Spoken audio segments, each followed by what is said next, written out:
আবদার হলো তোরা পরিপূর্ণ মুসলমান হ। বহু মানুষ ঈমান আনার পরে আমল করার সময় পায় নাই, বিধায় মারা গেছে। আল্লাহ তাআলা এদেরকে জান্নাত দান করেছেন। আমরা তো ঈমান আনার পরে লম্বা সময় পেয়ে গেছি, আলহামদুলিল্লাহ পড়ে। আলহামদুলিল্লাহ। আল্লাহ তাআলা বলতেছেন তোরা পরিপূর্ণ মুসলমান হ। উদখুলু ফিস-সিলমি কাফা, ইসলাম ধর্মের ভিতরে পরিপূর্ণ রূপে অনুপ্রবেশ করো। ওয়ালা তাত্তাবিউ খুতুওয়াতিশ শাইতান, ইসলাম ধর্মের অনুসরণ করতে গিয়া কোনোভাবেই শয়তানের কথা মানা যাবে না। কেন? ইন্নাহু লাকুম আদুউম মুবিন, এই জন্য যে শয়তান তোমাদের আল্লাহ। তাহলে পরিপূর্ণ মুসলমান হওয়ার জন্য কি চাই? ও নারায়ণগঞ্জের মাঝদার এলাকার মুসলমান, ও একটা বিল্ডিং করতে কি চাই? বিল্ডিং বুঝেন তো আপনারা? ভবন বোঝেন না? বড় বড় যে বিল্ডিং হয়, একটা বিল্ডিং তৈরি করতে 5টা জিনিস লাগে। বলেন কয়টা? 5টা। 5টা। একটা হচ্ছে রড, একটা হচ্ছে সিমেন্ট, একটা হচ্ছে বালি, একটা হচ্ছে ইটা, একটা হচ্ছে পানি। কয়টা বললাম? 5টা। বলেন। 5টা।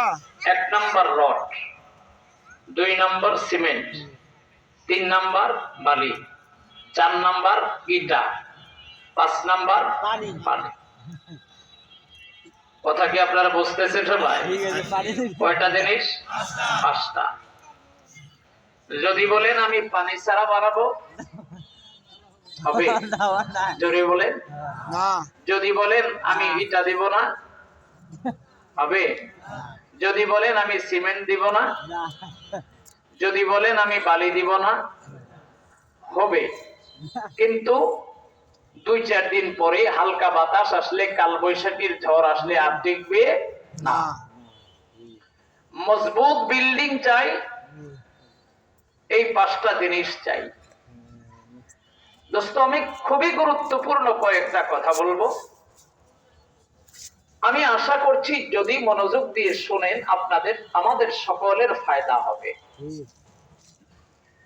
ধরেন আমি কিছু গল্প বলে চলে গেলাম, তো এটা শুনলেন, কিছু সময় ভালো লাগলো, কিন্তু এখান থেকে অনেক বেশি কিছু শিখার বা বোঝার পাইলেন না। আমার ওয়াজ কিন্তু হয়ে গেছে, আপনারাও লম্বা সময় বয়ান শুনছেন, ওইটাতেও ফায়দা আছে। কিন্তু একটা বিষয়ের উপরে যদি আপনারা ভালো করে অনুধাবন করেন, এটার দ্বারা ফায়দা কম না বেশি? বেশি। তাহলে বলেন, একটা মজবুত বিল্ডিং এর জন্য কয়টা জিনিস চাই? 5টা। আমার এই দৃষ্টান্ত এবং উপমাটা একটু মনে রাখবেন, তাহলে আয়াতের ব্যাখ্যা আপনাদের বোঝা বড় সহজ হবে। একটা মজবুত বিল্ডিং এর জন্য 5টা জিনিস চাই। 1 নাম্বার হলো রড। বলেন, 1 নাম্বার রড। রড চিনেন তো? লোহা। 2 নাম্বার হচ্ছে সিমেন্ট, 2 নাম্বার 3 নাম্বার বালি, 4 নাম্বার ইটা, 5 নাম্বার পানি। এই 5টার যদি বালি না দেন, বিল্ডিং কিন্তু হবে, মজবুত হবে না। সিমেন্ট যদি না দেন, কোন রকম করে যেতে পারবেন, কিন্তু লাস্টিং করবে না। তাহলে পরিপূর্ণ এবং মজবুত একটা বিল্ডিং বা ভবনের জন্য 1টা না দিলে অসম্পূর্ণ, 2টা না দিলে আরো বেশি অসম্পূর্ণ, 3টা না দিলে আরো বেশি অসম্পূর্ণ, 4টা না দিলে তো বিল্ডিং এ হবে না। এটা বোঝার জন্য এটা কেমন বিল্ডিং হবে?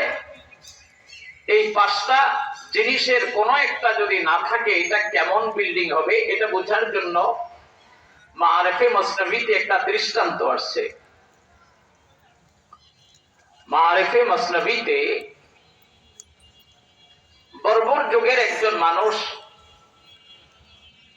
ছবি অঙ্কনকারীর কাছে গিয়ে বলছে, ভাই আমার কাছে বাঘ বড় ভালো লাগে, তো আমি এই চিড়িয়াখানায় আর কয়দিন টিকিট দিয়া বাঘ দেখবো, তার চেয়ে কাজ করেন আমার হাতে বা পেটের ভিতরে একটা বাঘের ছবি সুন্দর করে অঙ্কন করে দেন। তো কয় ঠিক আছে তুই শো। তো শোয়ার পরে সুই একটা আগুনের মতো গরম করে পেটের ভিতরে লাগাই দিছে। আচ্ছা, গরম সুইটা পেটে লাগাই দিলে কিরম মজা লাগে? কি ভাই, মজা না কষ্ট? কষ্ট। ও চিৎকার করে কয়, কি বানাস? ওই বাঘের লেজ বানাইতে এত কষ্ট? মা, আচ্ছা তুই লেজ লাগতো না, লেজ ছাড়া বানাই দে। ঠিক আছে। আবার সুই লাগাইয়া আগুনের মতো গরম করে দিছে, পেটে লাগাইয়া টান দিছে, পরে চিৎকার করে কয়, এ জালেমের ঘরে জালেম, কি বানাস?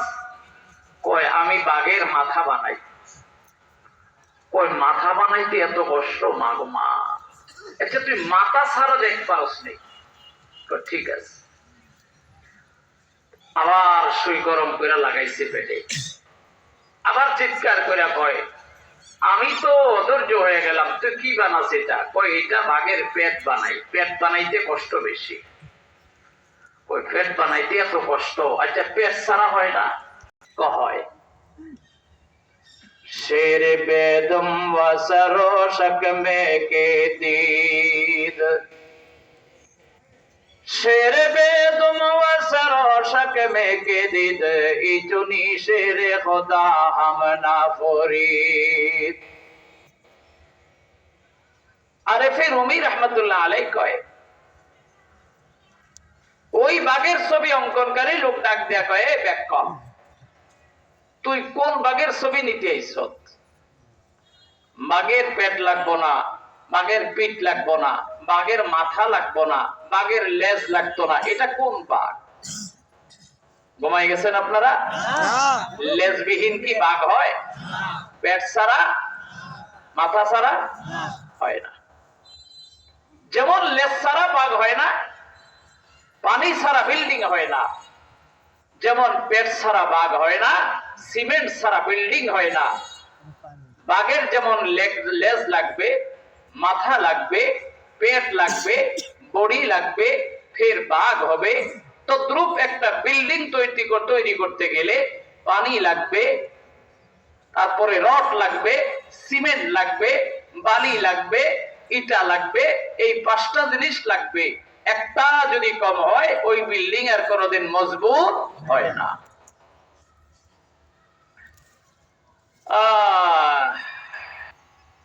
दुर्फिशानी ने तेरे कतरों को दरिया कर दिया, दिल को रोशन कर दिया, आंखों को बीना कर दिया।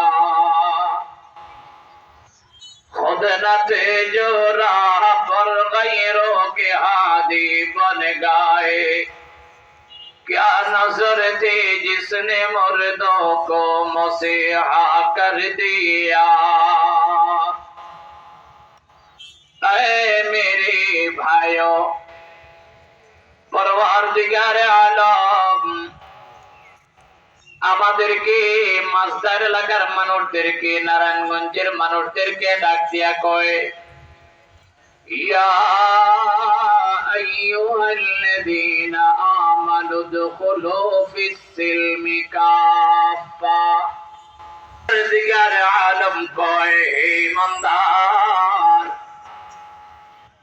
ঈমান যখন তোমরা কবুল করে নিয়েছো, পরিপূর্ণ মুসলমান হওয়ার ফিকির পয়দা করো।